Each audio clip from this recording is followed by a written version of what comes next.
Important to figure out how to stand out. Today I'm talking with Matt Wolf, the guy running the #1 AI YouTube channel on the planet. Some of the best YouTube channels and Instagram accounts that are really doing cool stuff with AI. They're generating the video with Veo 3. They're taking the actual dialogue into 11 Labs, and then they're going and taking all of these tools and pulling them all together. This entire episode is a window into the future of the creator economy, and most importantly, how to prepare and create an unfair advantage for your YouTube channel, your brand, and your business.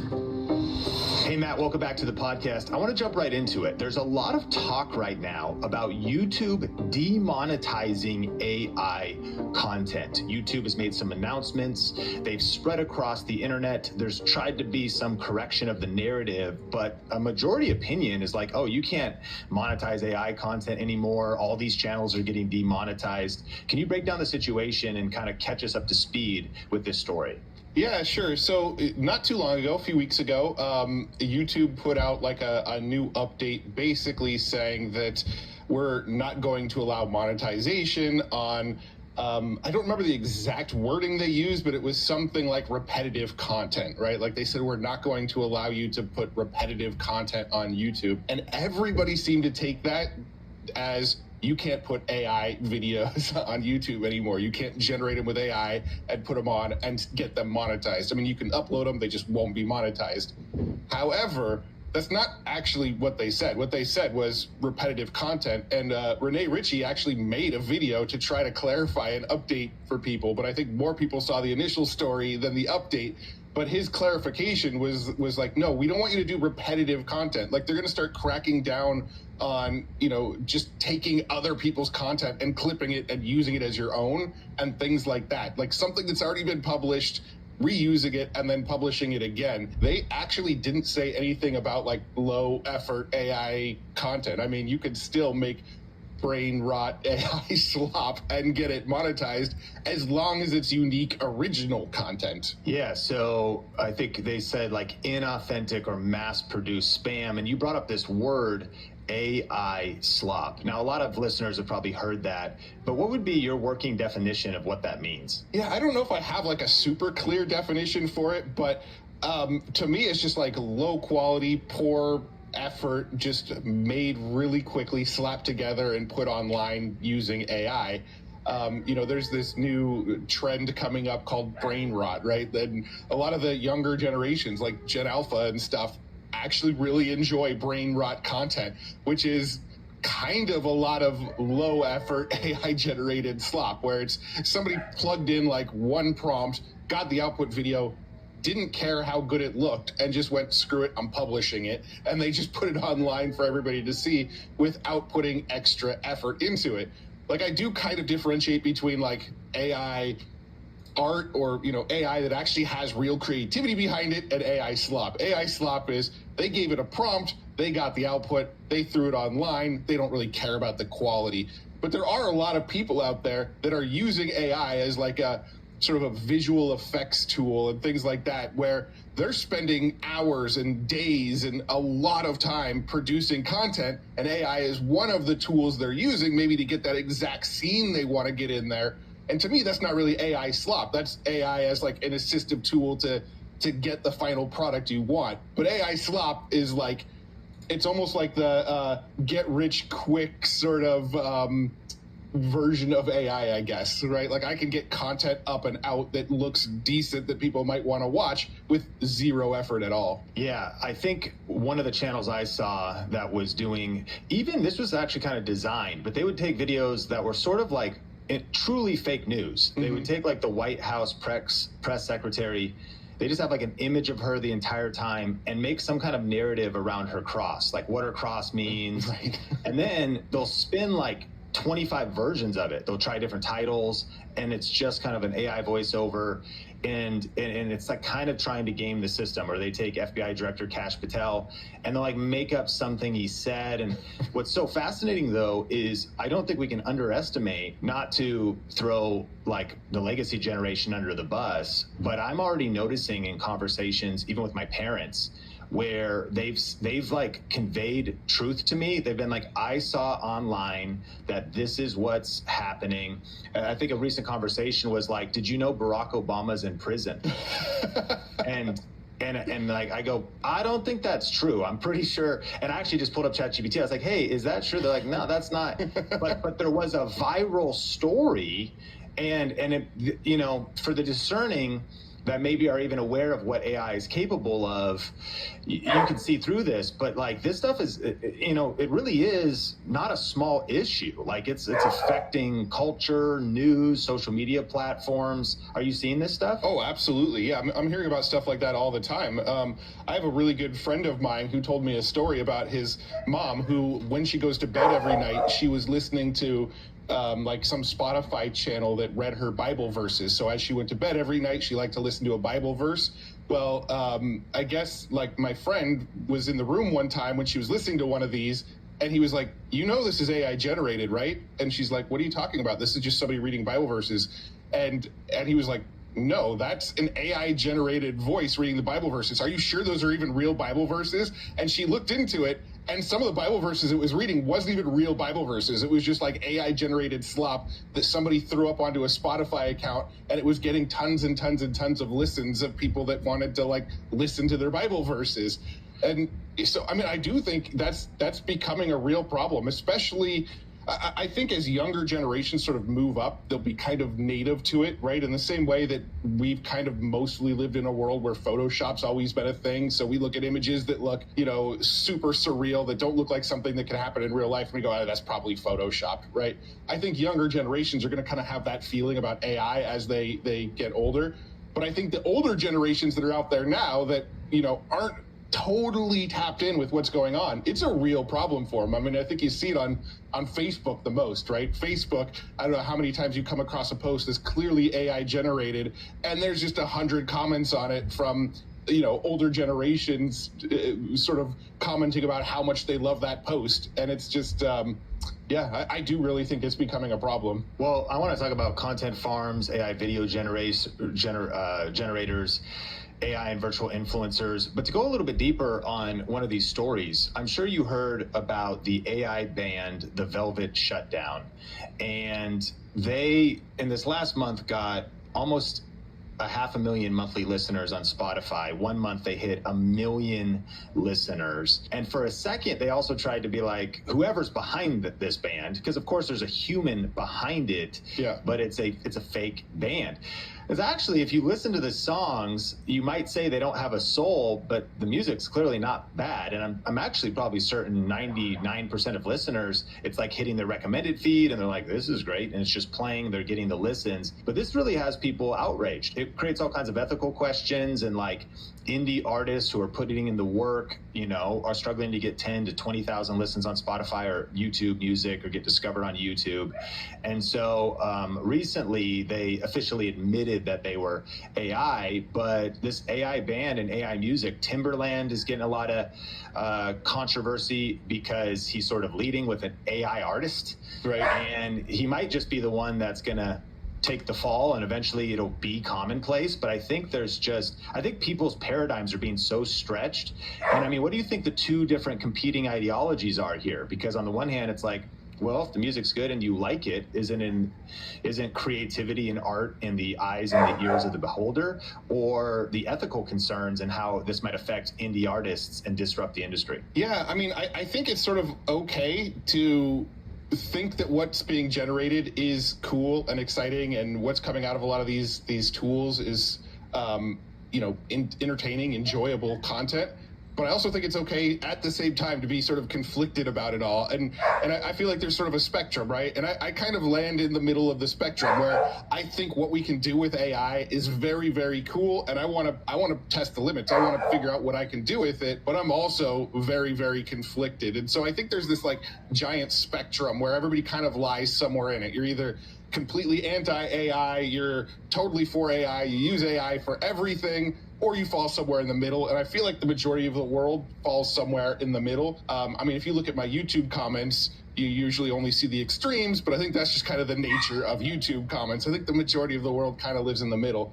So when it comes to like the Velvet Sundown and their album, I think there's probably more that went into making that music good than just typing a prompt and getting it back and going, cool, publish it. I think they probably did a lot of work. Like if you've ever played with tools like Suno or Udio or some of these tools that you can generate AI music, usually just typing a prompt doesn't give you like an amazing song. You usually got to go in and tweak it and try different styles and go back and forth with it a whole bunch. And now you can even go in and say, hey, I don't like the way this verse sounds, change just the verse. And you can actually sort of get more granular and tweak it.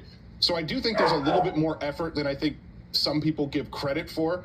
But I think where I really struggle with the AI music was more on how they got the training data to make the AI music. Right? Like the fact that these tools likely took tens of thousands of copyrighted work, trained it into their system, and now people can go and create music that sounds similar to their favorite artists.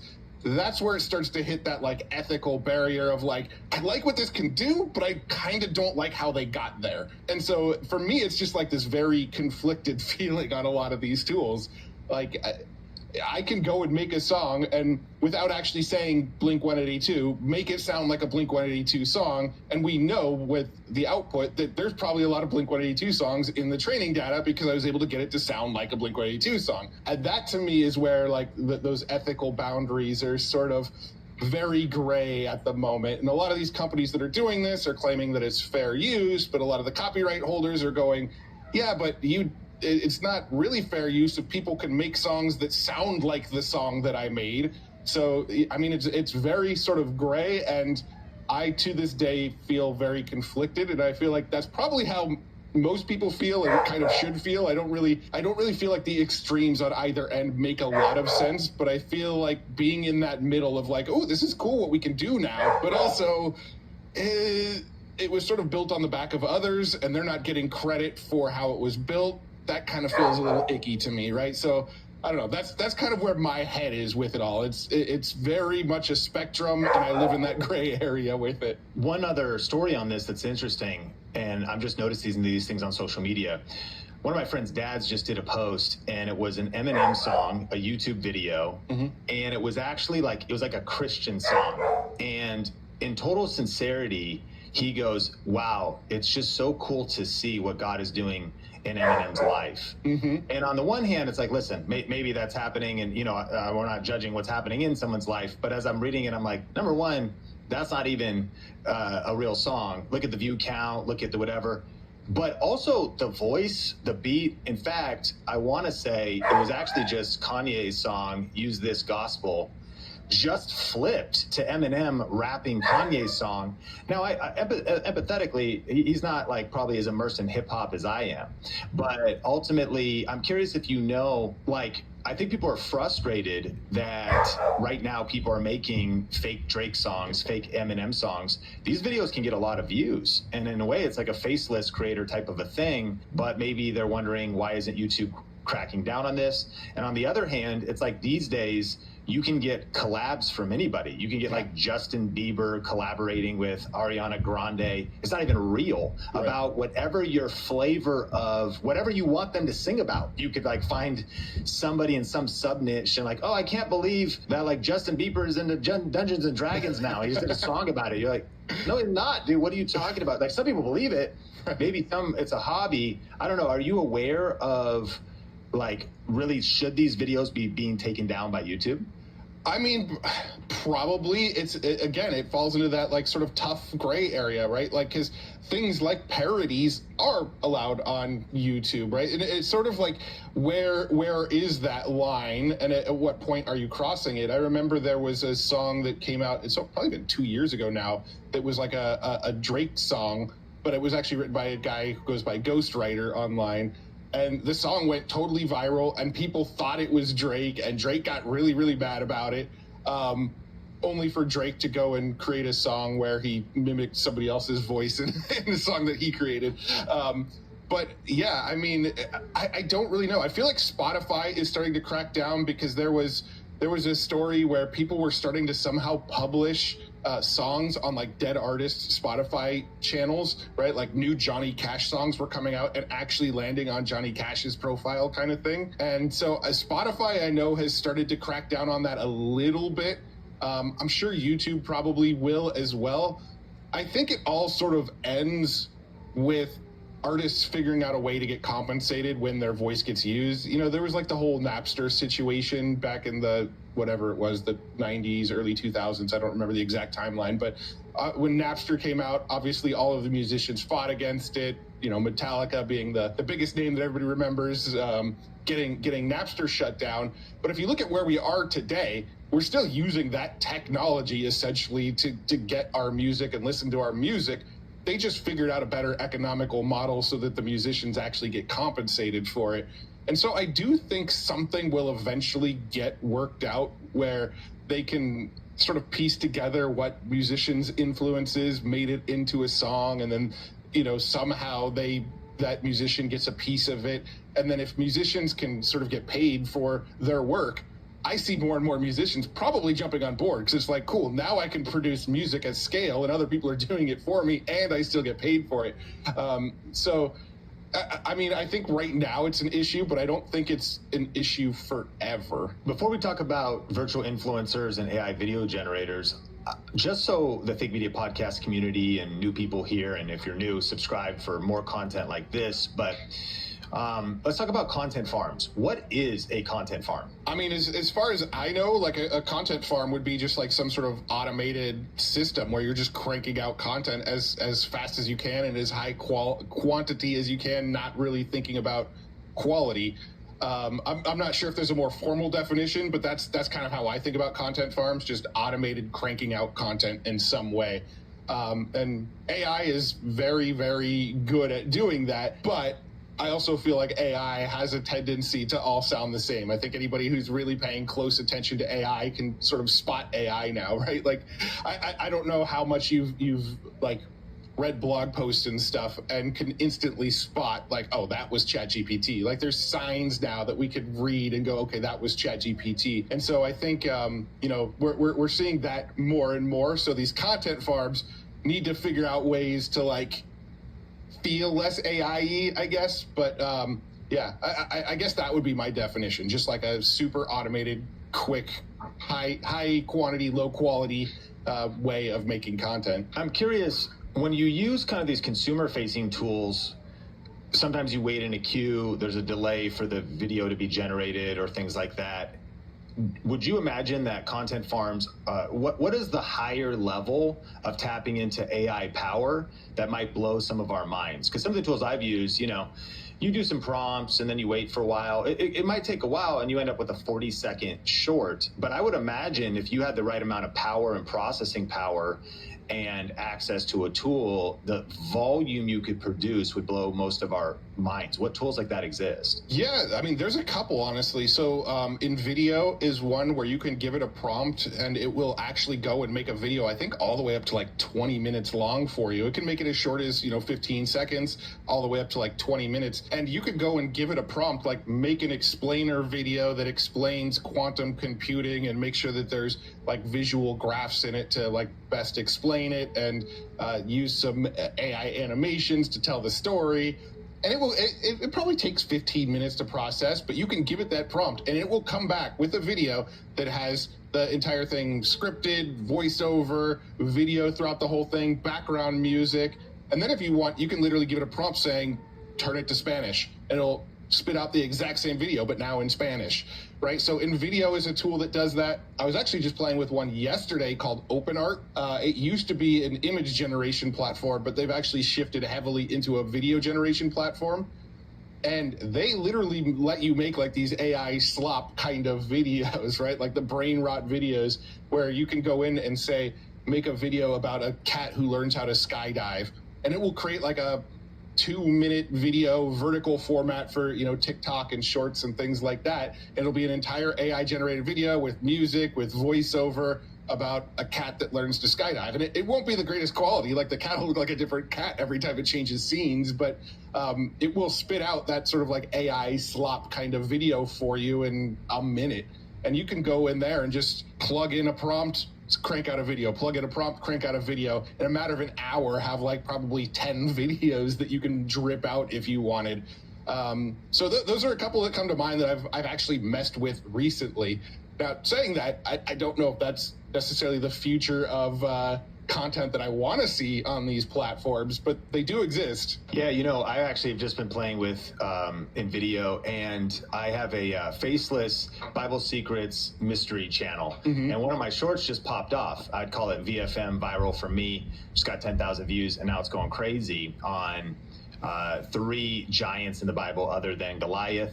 And it's with an AI influencer. It's with an AI avatar who is kind of like reading the script or, delivering the script in the lower left-hand corner, green screen, over AI generated clips. And it's kind of blowing my mind. And I'll link that up in the show notes if anybody wants to check out my breakdown of the tool and even an example of that video. And I think to that end, it comes back, you said it earlier, like the creativity that's behind it. I happen to be a Bible geek myself, something that I'm passionate about. I know there's certain people that might just be going for like a cash grab or a views grab. Right. But even the art with the prompt, the digging deep in the research, I would say that my crafting of the prompt and the script and the hook was 30 ChatGPT prompts long, really crafting the hook, thinking about the script, replacing some of the scenes. And so to your point, you actually might shift away from the slop category when you just put more heart into it, but you're just leveraging AI for creativity. But you're exactly right. There's also this other side where the simplest prompt possible, whatever it is, and people are just pumping it out on a volume play. And so that kind of does bring us, you mentioned a couple AI video generators. I'm just curious what you're most impressed with lately. A lot of people are talking about Google Veo 3, Runway Gen 4, Midjourney, I guess now has video, and they've been leading in a lot of image generation. What do you think is the hottest, newest, most powerful tools in this space? Yeah, so I would say really that when it comes to video generation, Veo 3 is probably still the top of the heap for me right now. There's another one. It's a Chinese model called Hailou AI, or how do you spell that? Hailou, I believe. But the video generator is called Minimax, Minimax. But Hailou AI is the company. I actually think they have the best video generator right now, but it doesn't generate it with audio. So if you want like really, really good video, but you don't care that it doesn't generate with audio, that Hailou AI is probably the best on the market. If you want really good video that also generates the audio that goes along with the video, Veo 3 is probably the best. And then I'll throw out a third one. If you really want to run it locally on your computer, you don't want to run anything on a cloud in China by using Hailou AI. You don't want to use Google's servers because you're afraid of whatever data is going to get sent back to them. You can actually use this one called WAN 2.2, WAN 2.2. It is a Chinese model, but you can install it locally on your computer and run it completely offline. So if you want to do completely offline video generation, WAN 2.2 is the best that's out there.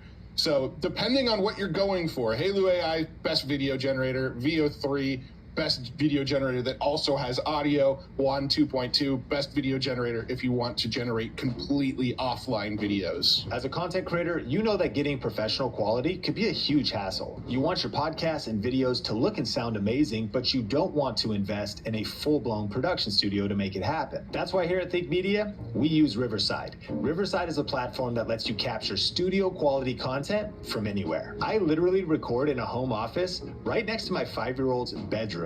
And it looks and sounds like a pro studio because it records up to 4K video with uncompressed audio. And it's also super easy to record and collaborate with guests. They don't need to download any apps. They just tap the link in their browser and they're instantly ready to start recording. One of my favorite features is the separate audio and video tracks for each speaker. This is a lifesaver if your guest's dog barks or their kid runs in. You can just mute their audio track without messing up yours. And Riverside doesn't just stop at recording. It has easy video editing built in, and the editing workflow is flexible and fast. You can even edit by deleting words in the transcript, and videos update automatically. There's actually a really cool feature called Smooth Speech that can automatically remove filler words like and ah from your transcript and video with a single click. Plus, right after recording, you can generate captions and clips that are optimized for YouTube Shorts, TikToks, and Instagram Reels directly in the app. It's the ultimate all-in-one tool for content creation. So if you're a creator or business owner at any stage that wants professional quality without the headache, you've got to check out Riverside. We've got a special link and offer for you, and it's right there in the show notes. And personally, I've got to say, we've used a lot of different platforms in the past, but ever since switching to Riverside here at Think Media,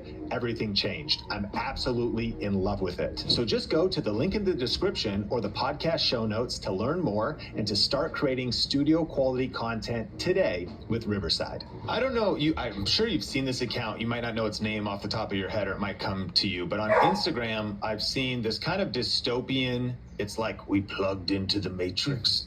But it has such incredible, they sucked our souls. And there's like people hooked up to machines and like weird creatures. But what I noticed is it's really consistent. It's incredibly like high level and visual. Mm-hmm. The voiceover doesn't sound like AI. It sounds like just an incredible sci-fi movie. And this account's growing pretty big. Have you seen this account? I haven't, but I mean, I can sort of break down probably what they're doing. Yeah, if I go a little bit deeper, because it feels like there's almost like a grittiness to it, like a realness, where you have like this kind of glossy, cartoonish AI versus this like real world, like and I've seen a lot of people talking about how good you are at prompting, and so yeah, break that down. Yeah, so what you're probably seeing is somebody using a whole bunch of different tools together, right? I think where you get some of the most impressive stuff and some of the best YouTube channels and Instagram accounts that are really doing cool stuff with AI, they're not just going to VO3, prompting something, taking the video and hitting publish. They're probably taking a bunch of tools and using them together. So like to get consistency, if you want to make sure that the characters sort of stay the same in every scene, VO3 is actually pretty good at that. They have a platform called Flow, which is almost like this like timeline editor inside of Google, where you can tell it to sort of continue the video, but change the scene a little bit. And when it continues the video, it makes the characters consistent, to look the same, be wearing the same clothes, that kind of thing. And so the video was probably generated with VO3, and they just sort of generated more scenes to make sure they get that consistent character.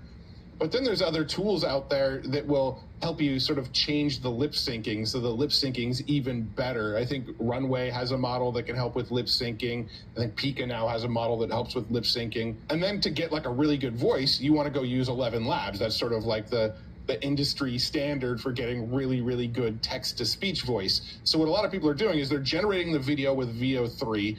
They're taking the actual sort of dialogue or monologue or whatever the audio is going to be, typing it into 11 Labs, getting a better voice from 11 Labs, and then taking their 11 Labs audio, taking their VO3 video, and then using something like Runway or Pika, or I think, not Character AI, there's another one that I'm drawing a blank on, Captions, I think it's Captions AI. They're using one of these tools, and they're syncing the 11 Labs voiceover to the VO3 video, and it's that sort of third tool that's making the lip sync to the 11 Labs. So they're going and taking all of these tools and pulling them all together. And in my mind, that's when you're getting into the territory of like, okay, this is actually sort of legit art now. You're taking what you know about all of the available tools that are out there and bringing these tools together and making them work in this like way that creates something bigger than what you can do with any individual tool. To me, that's like bordering on actual artistry versus just type a prompt, get an output, publish it. And this does make me think that actually we will be seeing full films, maybe already are, at least short films for sure, but we'll be seeing films, because the quality of what I'm describing to you is consistent, and it is like top tier animation, top tier storytelling, top tier. So clearly there's an artist behind all of that. How far do you think we are out from maybe seeing like proper films that are entirely AI? And maybe certainly how disrupted will the CGI industry be when, what maybe previously cost hundreds of thousands of dollars or millions of dollars to produce, as far as one moment of a film, could potentially be slashed by 100x or 1000x in terms of cost to produce? Yeah. Well, I mean, when it comes to so that was a multi-part question. So the first part of your question was about how far off are we until we actually see full-length movies. Well, I think if you're looking at like cartoon type movies, we're almost there. I mean, there's a new platform called Fable, which is trying to be like the Netflix of AI, where you could generate full-on 20 to 30 minute like little animated sitcom type stuff, and it will generate it for you, and you can actually share it, and other people can go and watch them, and it will create like coherent 20 to 30 minute stories that, they're like, maybe South Park quality or Family Guy or, one of those kind of animated shows sort of level of quality. There's nothing realistic about it. They're actually avoiding realistic shows for now because that's sort of harder to do. But I mean, the platforms already exist to make like full-length cartoons using AI. That's what Fable's doing. In fact, their very first proof of concept was they made an entire South Park episode, like a 30-minute South Park episode with AI. And I watched the episode, and it was very watchable. It's probably not quite as funny. The jokes weren't quite as good as like the real show, but it was like you'd watch it and you'd be like, this is like not their best episode they ever did, but it's pretty decent. And they put that out as a proof of concept. Now, when it comes to like movies that look like they're real movies with real actors, but everything was generated with AI, that I think is still a little bit further out. I think there's still issues with consistency. There's still issues with like physics. I don't know if you've seen the videos where they try to have somebody doing like gymnastics or something, but they grow extra arms and legs because they can't figure out the physics. And so I think when it comes to like really realistic videos, we're still a few years off from that. Full-length cartoon shows and movies, I think we're basically there, and it'll be really good next year. So I think that's where we're at with that. When it comes to like the VFX world, I've actually interviewed somebody. There's a company called Wonder Studio. They actually got bought up by Autodesk, the company that makes CAD. And what Wonder Studio does is you go and you create real scenes in real life. So it might be like a scene of me like walking down the street or something. You load it into Wonder Dynamics, and then you pull in like a computer character that was created with like, Blender or something like that. And it will replace the real people on the screen with that computer generated character. So if you need a movie about a robot walking around, you can go shoot a full movie with a human acting as the robot, and then later on go to Wonder Studio and replace every scene that human's in with the robot character, and now you have a movie with a robot walking around the whole movie. And I interviewed the founder of this company on my podcast, and he works in Hollywood. He was a visual effects artist. He worked with visual effects artists before he went and created this. One of the guys that actually is the co-founder of Wonder Studio is Ty Sheridan, who is the main character in Ready Player One. So like even actors were sort of getting on board with it. And I think VFX artists, there's some that are worried about it, and there's some that are embracing it. Just like everything else, I feel like it's this spectrum. You've got the VFX artists that are like, this made my life so much easier. I can get this scene done so much faster, so much cheaper, using way less, compute power, whatever. And then there's other people that are like, the way we've always done it works fine. It makes me a lot of money. I don't want AI to sort of disrupt that. And then you have the people that live in between. And from the various VFX people I've talked to, I feel like most of them kind of live in the middle somewhere. They're like, some of these tools are really cool and really, really helpful, and I love what they can do.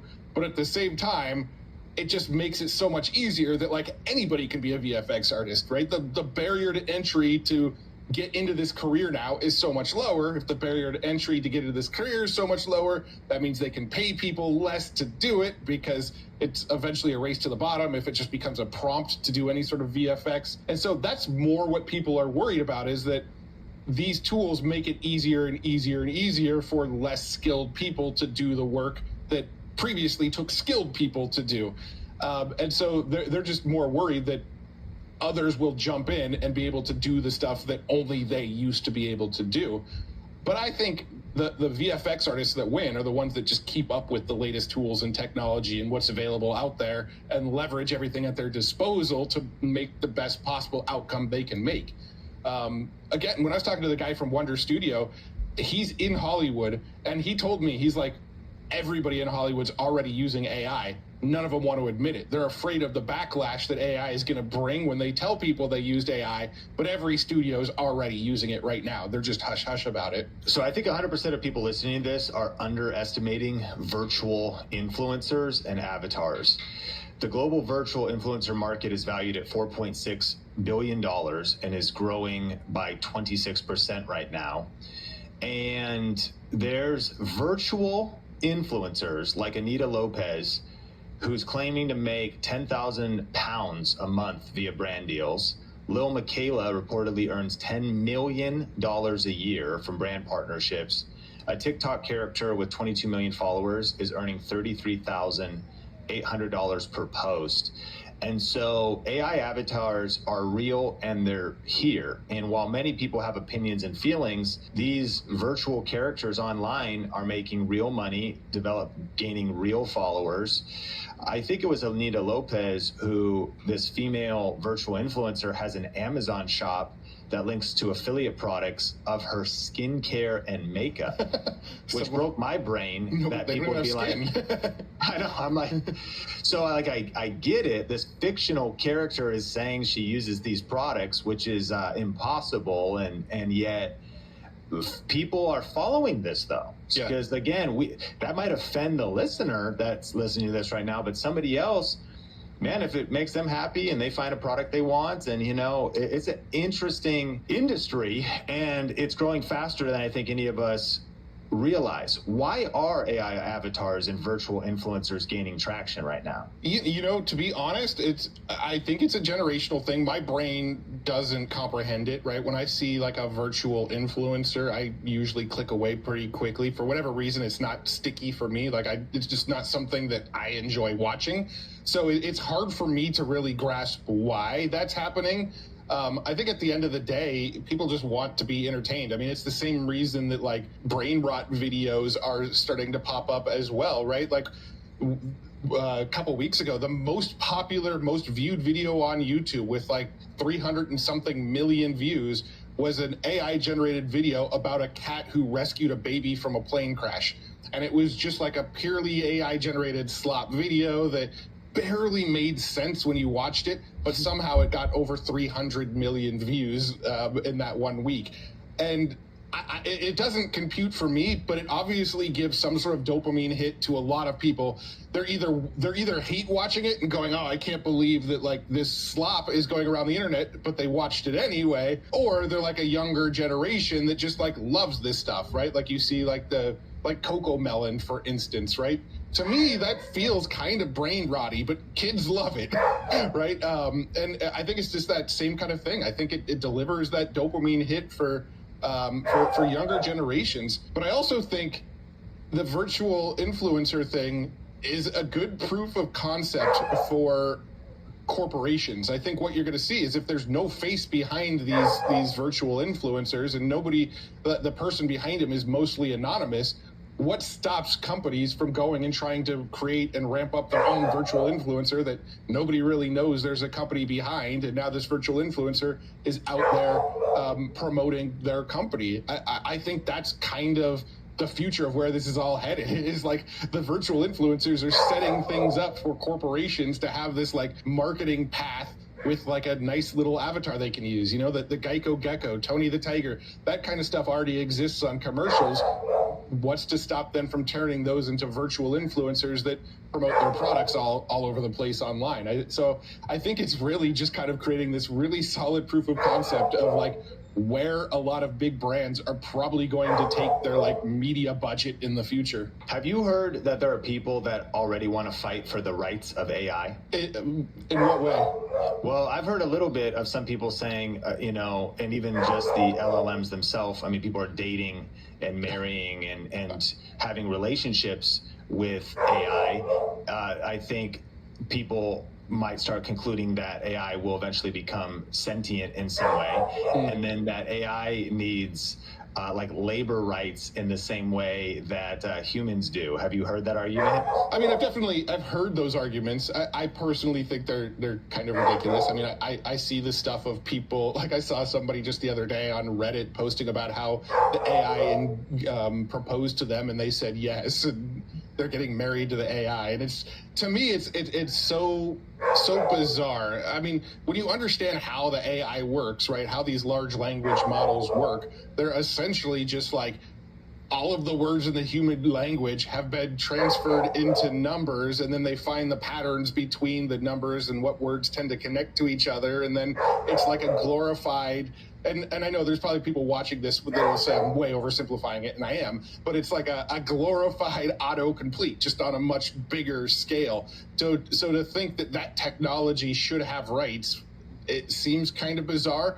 Now, I'm not saying that, like, in the future, there might not be some other AI model outside of transformers or large language models that maybe potentially do become sentient. I just don't see large language models, the technology that everybody's using today, as getting to that sentient point where we need to worry about, you know, how much they're working for us or not. I guess what this also makes me think of is actually the copyright law itself around, and I guess in some sense it's not any different than copywriting Mickey Mouse once you create a character, because I agree with you. I think large corporations, I think I actually really want to do this, and I have like zero buy-in from my team. Like 30 people work at Think Media, and they all disagree with me, and I think I'm right.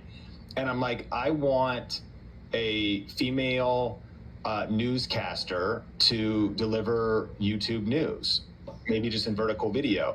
Now, I think you could go to the quality, the personality would be behind that individual. But then I also wonder, you just think about how common theft is. So that is maybe offending listeners right now in some cases. Like, I can't imagine that. But I mean, if it's someone, it's an AI agent, and it's somebody that you would, you know, our creativity would be put behind that. It puts a different face on the channel, and someone who could crank out, you know, it doesn't, I'm not saying replace. It's like our team is 5 humans and 2 AIs, you know, and we all work together and we all collaborate. Like, I kind of have a vision for that, but it does make me think, like, what do you think is going to, I mean, it's so early. I think copyright can't keep up. I think, like, the government's trying to keep up. What are your thoughts? Yeah, I mean, so there's already a few people that are doing what you're talking about at a fairly high level. Rowan Chung, who runs a newsletter called The Rundown, he's got like an Instagram account where it's actually his face. He trained a HeyGen model on his face.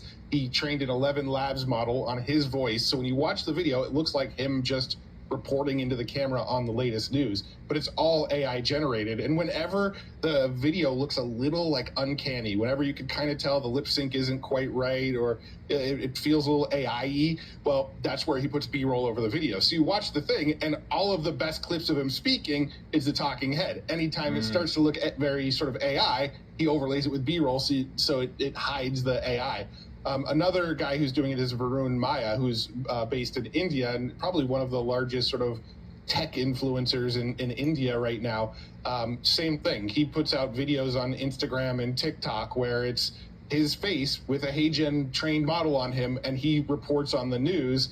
And his videos get hundreds of thousands, if not millions of views every time he puts out a video. And it's an AI generated version of him showing the news.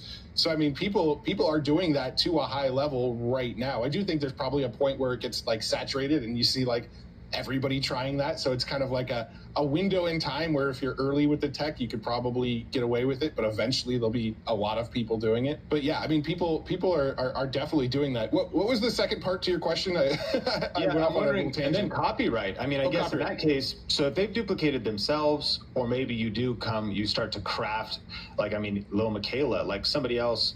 The funny thing about starting like a fan account or an imitation account is it's not like someone just copies your Facebook and puts your profile picture up and then starts DMing people trying to get money or something, and it's not actually you. It's like they could soon, if not now, spawn your content itself. And you know, so it's maybe in one sense it's the AI side, but it's just your thoughts on the copyright and the government and regulations trying to keep up with this stuff. Yeah, I mean, honestly, I think copyright needs to be rethought, and it's not something I have the solution to. Like, I'm not the guy to go and say, here's how copyright should work. I don't know the solution, but I just think the way copyright is right now, it needs to be rethought a little bit, especially since we know governments aren't going to slow down on AI. Even if like the public wants it to slow down and the public is scared, we're technically kind of in a Cold War right now, right? Between, if you look at China and you look at the US, both of them want to be the dominant country when it comes to making AI. They both want to get to, you know, general intelligence and then super intelligence first. They want to be the smartest like tech country in the world. So we're in this Cold War. So it's not slowing down,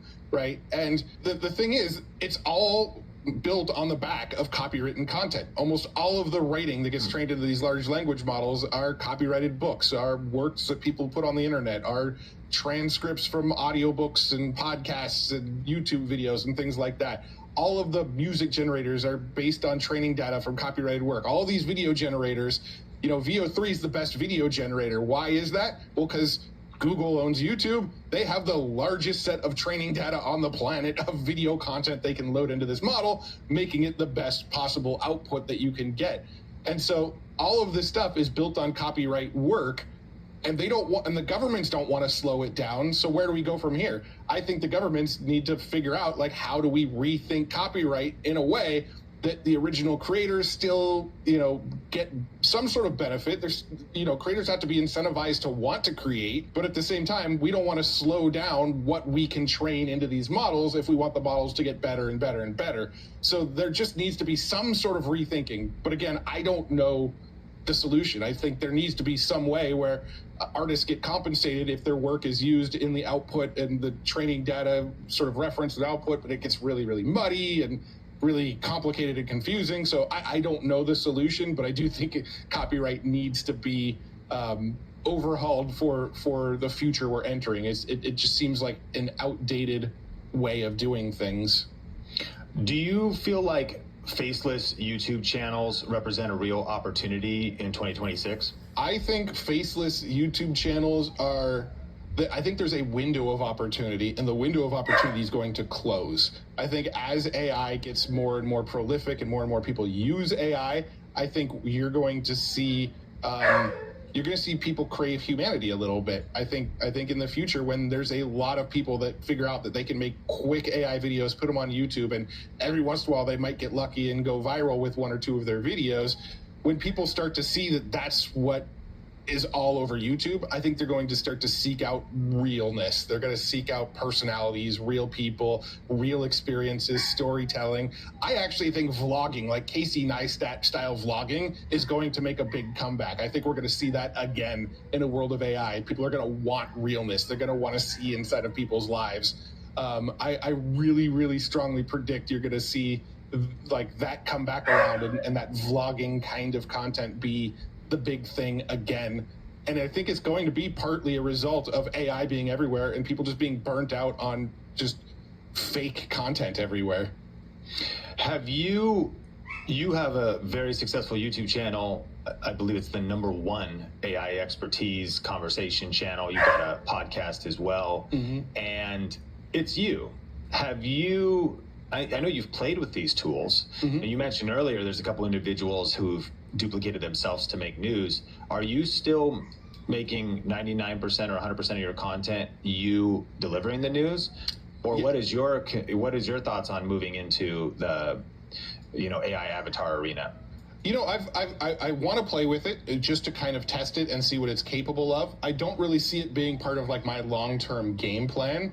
But don't be surprised if like a second channel pops up that's a lot of AI generated content, more as like a let's test the waters of this stuff and see if I actually can. But it's not really a big part of where I want to take things. The funny thing is, the deeper I get into AI and the more AI I use, the more people I actually end up hiring and then showing them how to use my AI processes, right? I feel like because of AI, it's a lot easier for me to get team members up to speed quickly. right? Like, so if I need somebody that helps me post on social media, well, maybe I use AI to help me write some of my social media posts. I teach this person how I use AI to write my social media posts. Now they can write them, and I actually don't use AI to write my social media posts, but just as an example, I can train this person, like, here's how I use AI to write my social media posts. If you follow this same process, it will look consistent across my account because this is how I've been posting it already, right? When it comes to like video editing, I can show people, look, I use this tool that helps me edit faster.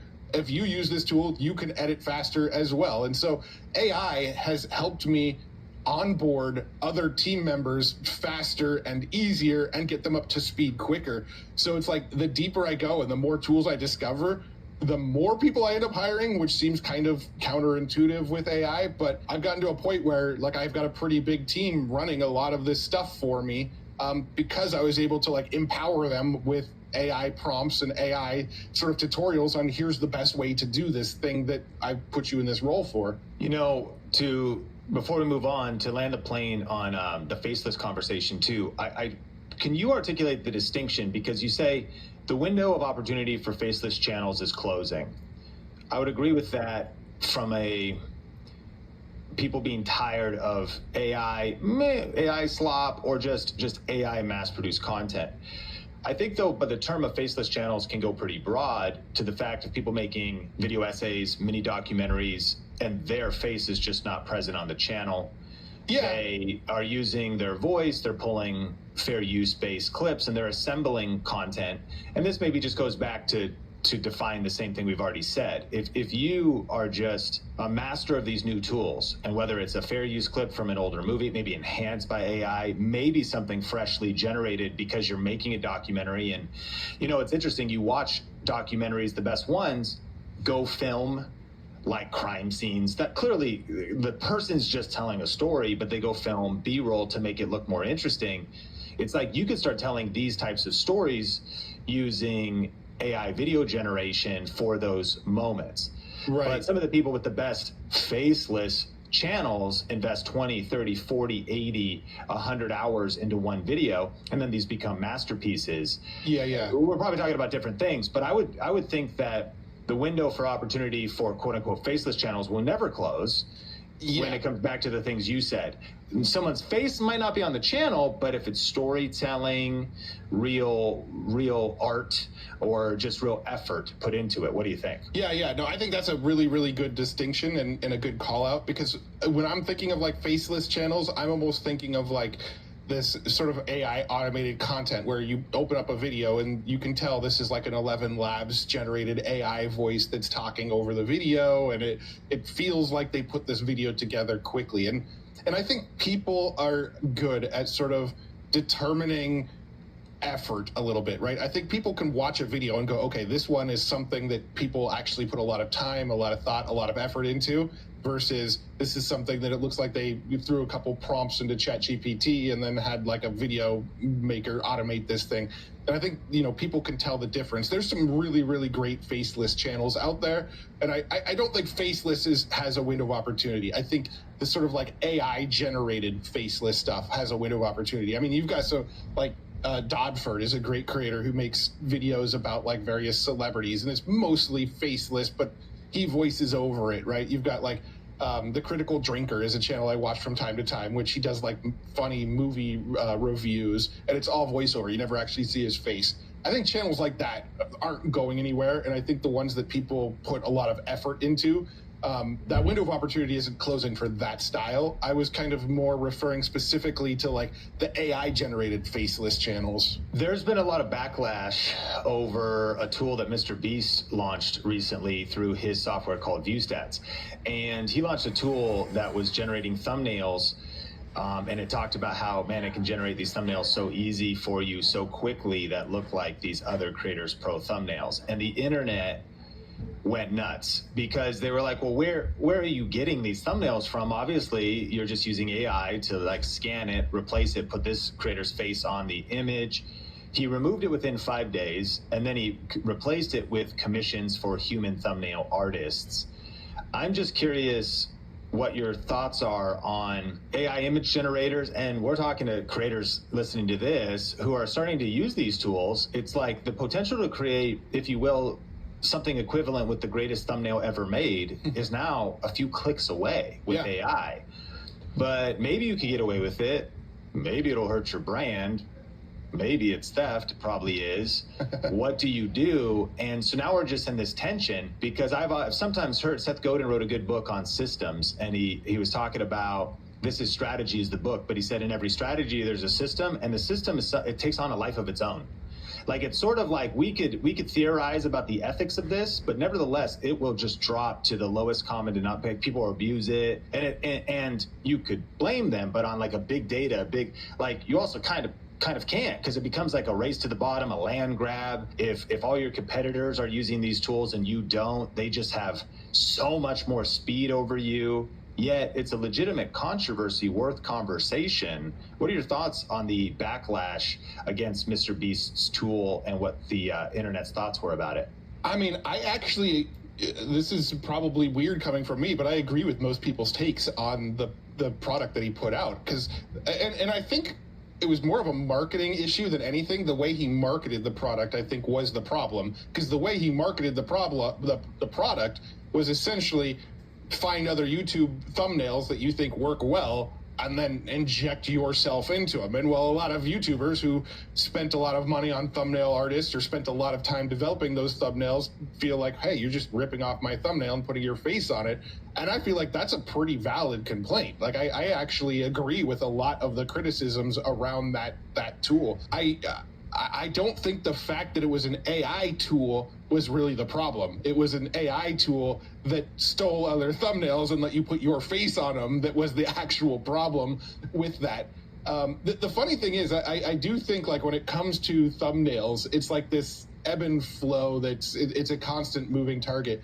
For the first like couple years of my channel, where I saw like the biggest growth, all of my thumbnails were AI generated. It was like me, my AI generated face, and I put myself in some like crazy scenario, right? I made a video about how I make AI movies, and it was like me on a film set with like explosions in the background holding one of those like clappers, right? Or I did one about like I generated AI music with Suno, and the video was like an AI generated version of me on stage with long hair as like a rock star holding a guitar, right? And I was doing a lot of those kind of thumbnails, and they worked really, really, really good for a couple of years.